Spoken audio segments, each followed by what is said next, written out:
Assalamualaikum warahmatullahi wabarakatuh. Kami dari mahasiswi Sekolah Tinggi Ilmu Ekonomi AMA Salatiga, program studi S1 Akuntansi non-reguler semester 1 tahun 2022.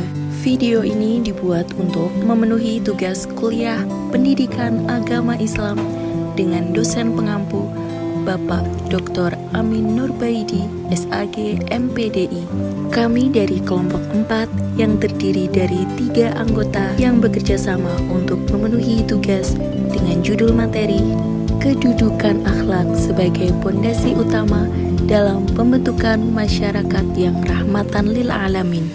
Sebelum kami menuju pembahasan lebih lanjut, izinkanlah kami memperkenalkan diri terlebih dahulu. Yang pertama, saya sendiri Latifah Puji Lestari dengan NIM 20221160007. Selanjutnya ada Dwi Arisa dengan NIM 20221160004. Dan yang terakhir ada Vina Tiara dengan NIM 20221160016. Baiklah, kami dari kelompok 4 akan mempresentasikan materi dengan judul Kedudukan Akhlak sebagai pondasi utama dalam pembentukan masyarakat yang rahmatan lil alamin. Kita mulai dari pengertian akhlak.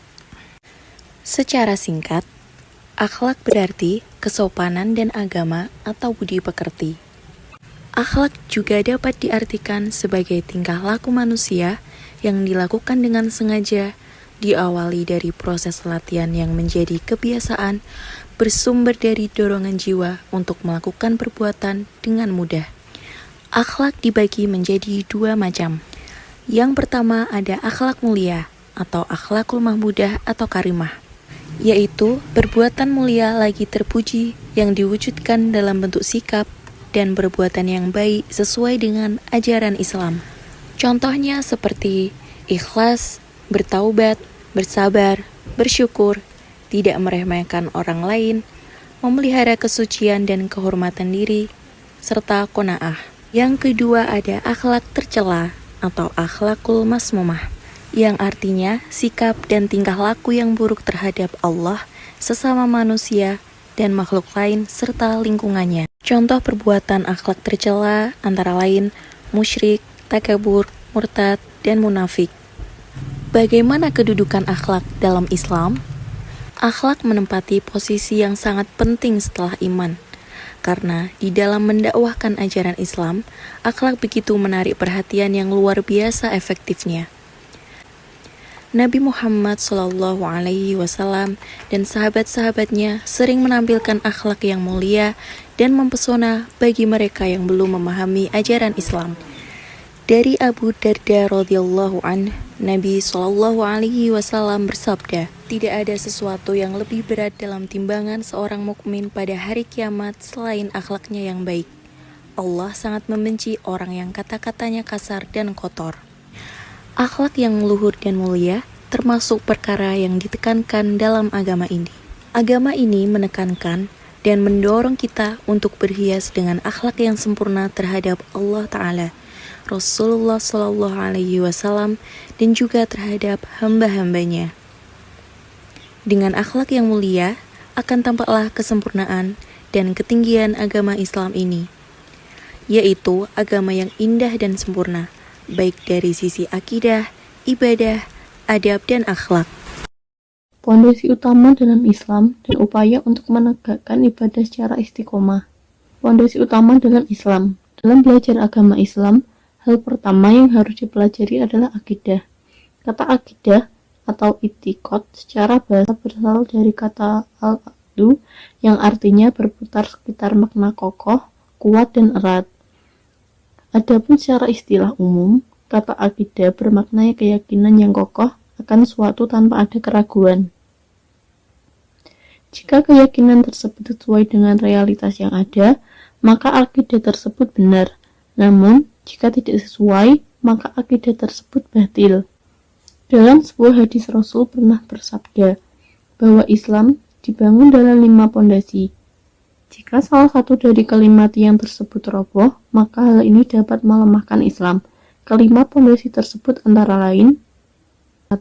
Syahadat. Pengucapan dua kalimat syahadat menjadi syarat pertama bagi seorang untuk menjadi muslim.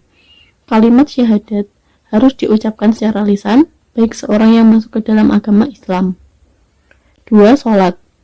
Salat merupakan amal pertama yang akan dipertanggungjawabkan kelak di akhirat. Jika salatnya baik, maka amal yang lain baik juga. Tapi, jika salatnya jelek, maka buruk pula amal yang lain. Oleh itu, bagaimana kita menjaga ibadah salat kita dalam hidup ini? 3. Zakat. Dalam segi istilah adalah harta tertentu yang wajib dikeluarkan oleh orang yang beragama Islam dan diberikan kepada golongan yang berhak menerimanya. Zakat dari segi bahasa seperti bersih, suci, subur, berkat, dan berkembang. Zakat yang harus dikeluarkan harus sesuai ketentuan yang telah ditetapkan oleh syariat Islam. Puasa. Secara umum, puasa merupakan salah satu kegiatan yang dinilai sebagai kegiatan sukarela yang dilaksanakan dengan cara menahan dari makan atau minum, perilaku buruk, dan semua hal yang memiliki potensi untuk membatalkan puasa tersebut selama masih dalam periode pelaksanaan puasa tersebut. Di Islam sendiri, puasa menjadi ibadah wajib yang harus dilakukan oleh umat Islam. 5. Ibadah haji atau bagi yang mampu. Ibadah haji adalah ziarah Islam tahunan ke Mekah, kota suci umat Islam, dan kewajiban wajib bagi umat Islam yang harus dilakukan setidaknya sekali seumur hidup oleh semua orang muslim dewasa yang secara fisik dan finansial mampu melakukan perjalanan ke Baitullah. Rangka-rangka akidah atau kepercayaan yang merupakan dasar pokok ajaran Islam itu juga terangkum dalam rukun iman, yaitu rukun iman kepada Allah. Iman kepada Allah adalah membenarkan dengan hati bahwa Allah itu benar-benar ada dengan segala sifat keagungan dan kesempurnaannya. Kemudian pengakuan itu diikrarkan dengan lisan serta dibuktikan dengan amal perbuatan secara nyata. 2. Iman kepada malaikat. Beriman kepada malaikat maknanya mengimani wujud dan penciptaannya, mengimani 10 malaikat dan tugasnya yang diketahui sekaligus mengimani sifat-sifatnya. Utamanya sifat malaikat sebagai makhluk Allah Subhanahu wa Ta'ala yang senantiasa tunduk dan patuh padanya. 3. Iman kepada kitab. Rukun iman yang ketiga adalah iman kepada kitab-kitabnya. Hal ini dimaknai dengan meyakini dan mempercayai keberadaan kitab-kitab yang diturunkan oleh Allah Subhanahu wa Ta'ala. Meski Al-Quran sebagai pedoman hidup umat muslim, Allah Subhanahu wa Ta'ala memerintahkan umatnya untuk mengimani keberadaan kitab lain sebelum seperti Taurat, Zabur, dan Injil. 4. Iman kepada Rasul. Rasul sebagai utusan Allah Subhanahu wa Ta'ala di muka bumi ini bertujuan untuk memberikan peringatan dan kabar kepada manusia. Keberadaan para Rasul Allah Subhanahu wa Ta'ala dibuktikan dalam surat Ar-Ra'd ayat 38 yang artinya, dan sesungguhnya kami telah mengutus beberapa Rasul sebelum kamu, dan kami memberikan kepada mereka istri-istri dan keturunan. Dan tidak ada hak bagi seorang Rasul mendatangkan suatu ayat atau mukjizat, melainkan dengan izin Allah, bagi tiap masa ada kitab atau yang tertentu. 5. Iman kepada hari kiamat. Iman kepada hari akhir atau hari kiamat artinya meyakini dan mempercayai bahwa hari itu pasti akan datang. Meski demikian, kedatangan hari akhir hanya diketahui oleh Allah Subhanahu wa Ta'ala sebagaimana termaktub dalam surat Al-A'raf ayat 187. Artinya, sesungguhnya pengetahuan tentang hari kiamat itu adalah dia di sisi Allah, tetapi kebanyakan manusia tidak mengetahui. 6. Iman kepada Qada dan Qadar. Rukun iman yang terakhir adalah Qada dan Qadar. Qada adalah ketetapan Allah Subhanahu wa Ta'ala sejak sebelum penciptaan alam semesta atau zaman azali. Sedangkan Qadar adalah perwujudan ketetapan Allah Subhanahu wa Ta'ala atau Qada yang sering disebut takdir. Qada adalah rencana dan qadar adalah perwujudan atau kenyataan yang berhubungan keduanya tidak mungkin dipisahkan. Upaya menegakkan ibadah secara istiqomah. Istiqomah pada dasarnya adalah menjaga iman dan takwa kita kepada Allah Subhanahu wa taala serta senantiasa menjaga ibadah kita agar setiap saat mengingat perintahnya. Istiqomah menjadi salah satu hal penting yang wajib dilakukan oleh seluruh umat muslim karena amalan ini membawa kita ke surga Allah Subhanahu wa taala. Penempatan istiqomah dalam kehidupan sehari-hari bisa dilaksanakan seperti selalu menjalankan perintah Allah Subhanahu wa taala dan senantiasa selalu menjauhi apa yang menjadi larangannya dalam keadaan apapun dan dimanapun, melaksanakan sholat 5 waktu tepat pada waktunya dan belajar terus-menerus dalam hal kebaikan sampai benar-benar paham. Cara agar dapat salah satunya adalah menghadirkan keikhlasan dalam segenap aspek kehidupan semata-mata hanya mengharapkan keridhaan Allah Subhanahu wa taala. Baik, selanjutnya yang akan kita bahas yakni pembentukan masyarakat yang rahmatan lil alamin. Konsep Islam rahmatan lil alamin. Rahmatan lil alamin dibagi dari dua kata yakni rahmat dan lil alamin, di mana rahmat mempunyai arti yakni kasih sayang dan lil alamin mempunyai arti yakni seluruh alam. Adapun istilah rahmat yang dimaksud rahmatan lil alamin yakni Allah Subhanahu wa taala memberikan rahmat kepada orang muslim, di mana rahmat tersebut diberikan untuk orang muslim berupa petunjuk dan keimanan serta memasukkannya ke dalam surga dengan syarat orang muslim tersebut mengerjakan amalan atau perintah Allah Subhanahu wa taala dan menjauhi segala larangan yang telah ditetapkannya.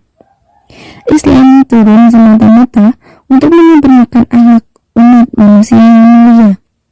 Paradigma agama Islam rahmatan lil alamin dinilai oleh para ulama mampu menjadi paradigma yang dinamis. Artinya, paradigma ini dapat diprioritaskan, dipegang, dan dijadikan pedoman di masa manapun guna untuk dijadikan bekal manusia di masa yang akan datang. Dalam konteks Islam rahmatan lil alamin, Islam telah mengatur tata hubungan mengikut aspek teologis, ritual, sosial, dan humanitas.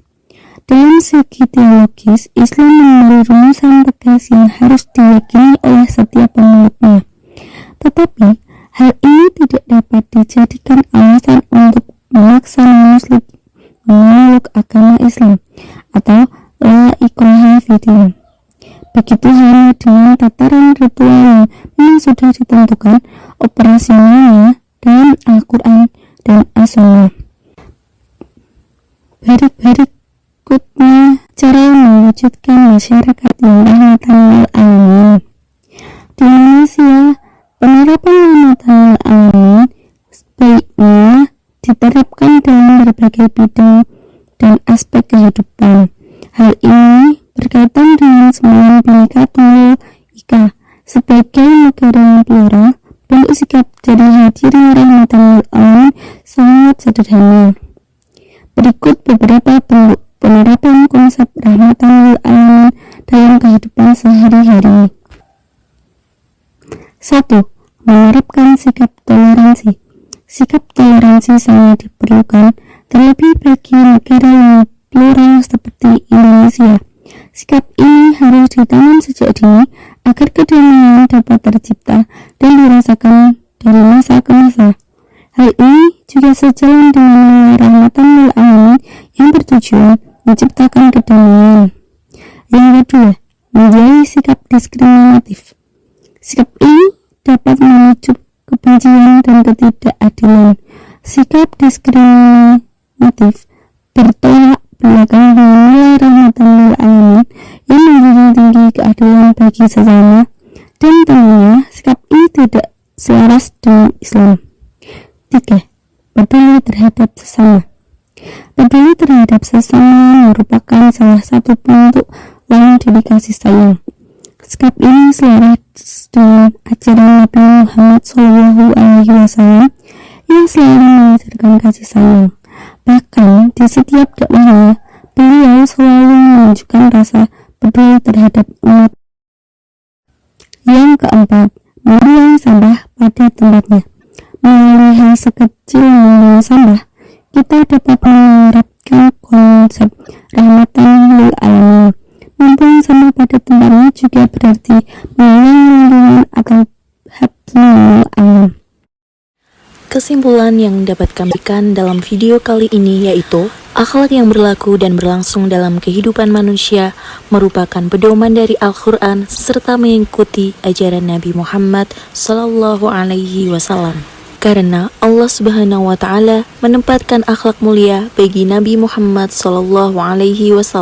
Nabi Muhammad yang kita ketahui pun memiliki akhlak-akhlak yang baik yang patut kita contoh dan patut kita terapkan dalam kehidupan kita.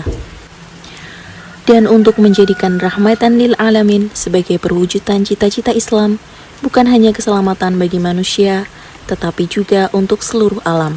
Islam yang menyelamatkan adalah Islam yang memberikan keselamatan bagi seluruh alam.